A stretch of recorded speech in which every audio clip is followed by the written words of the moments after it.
दोस्तों नमस्कार, मैं अंशुल दुबे।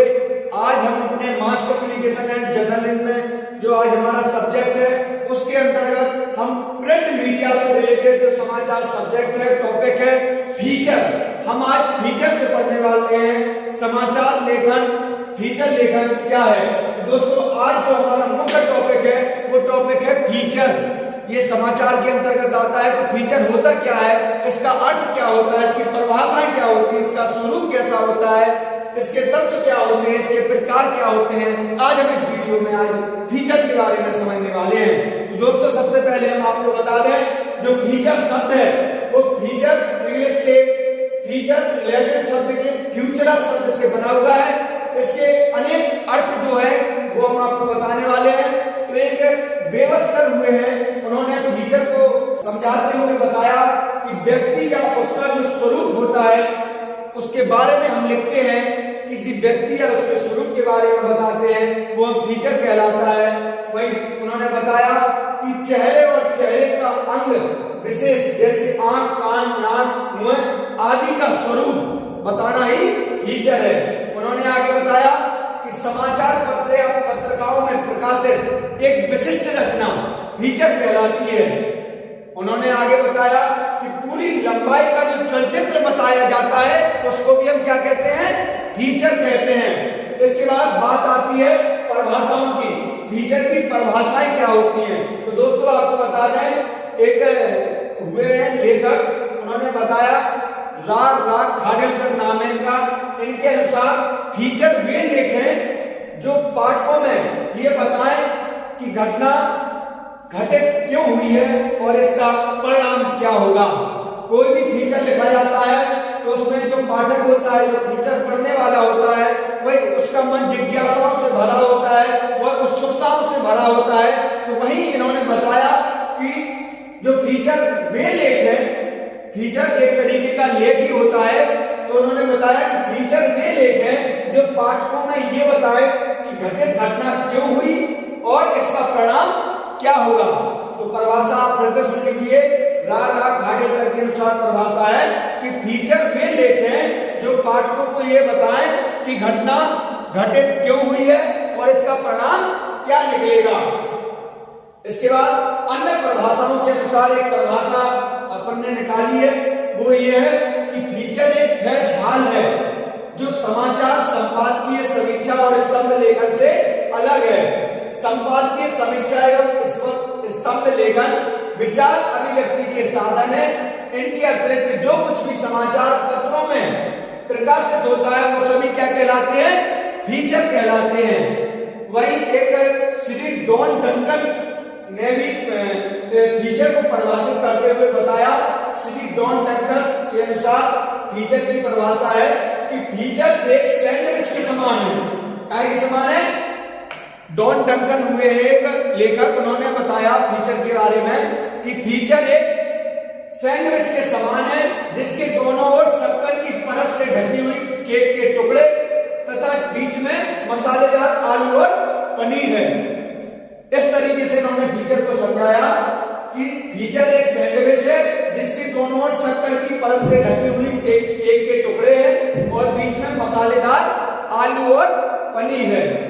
इसके बाद एक इस तरीके से भी हम कह सकते हैं कि फीचर वस्तुतः भावनाओं का रस है, मधुर और अनुभूतिपूर्ण वर्णन है।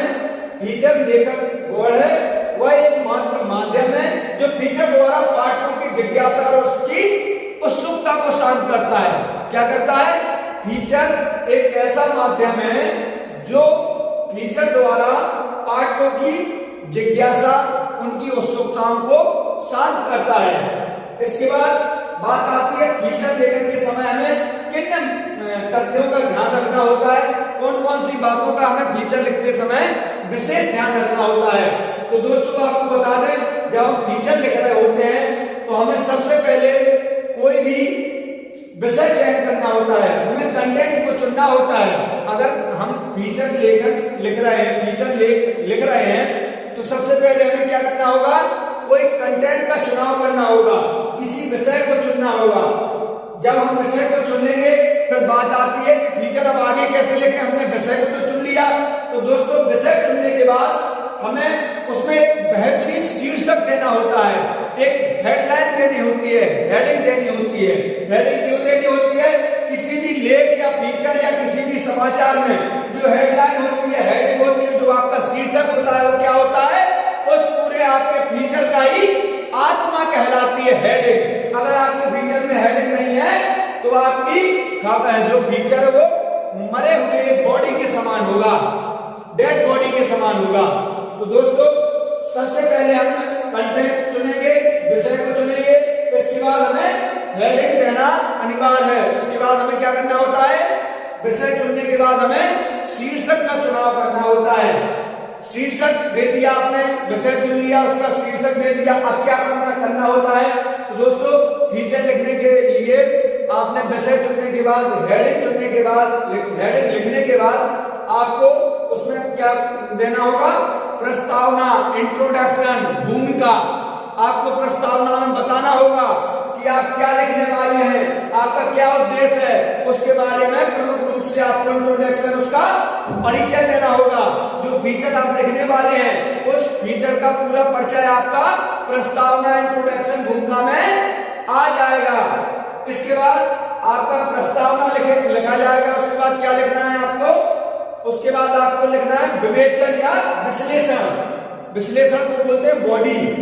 तो जो पूरी बॉडी होती है, जिस प्रकार समाचार लेखन होता है उसी प्रकार फीचर लेखन भी उसी क्रम में लिखे जाते हैं।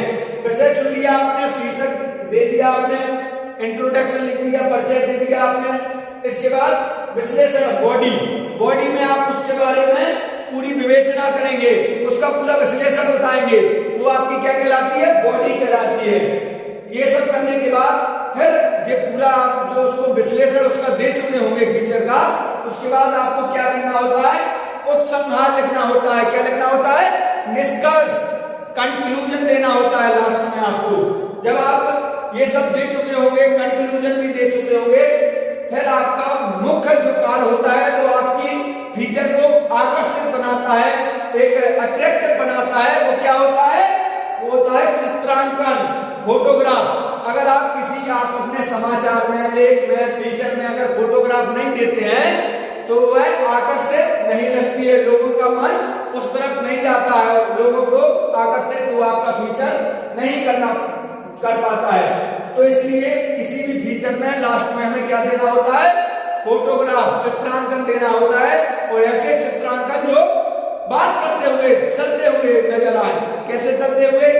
कि जैसे कोई भी एक तस्वीर बनती है, कोई भी कलाकृति बनती है, तो लोग कहते हैं कोई सीनरी डिजाइन करता है, सीनरी की पेंटिंग बनाता है, तो ऐसे लगती है जैसे बात कर रही हो, चलती बोलती हुई तस्वीर नजर आती है। आप देखते हैं ऐसे नदी का झरना बहता है कि जो उसमें ऐसे शो होता है कि पत्तियां हिल रही हैं, हवा चल रही है, झरना गिर रहा है और लोग लकड़ी लेके जा रहे हैं, कोई छतरी लेके जा रहा है, तो उससे कोई छतरी लेके आप तस्वीर बना रहे हैं, बारिश की बूंदें गिरा रहे हैं, तो उसमें तस्वीर बोल रही है कि बारिश हो रही है, लोग छतरी लिए होंगे हैं, बूंदें गिर रही हैं, क्या बोलती हुई तस्वीर है।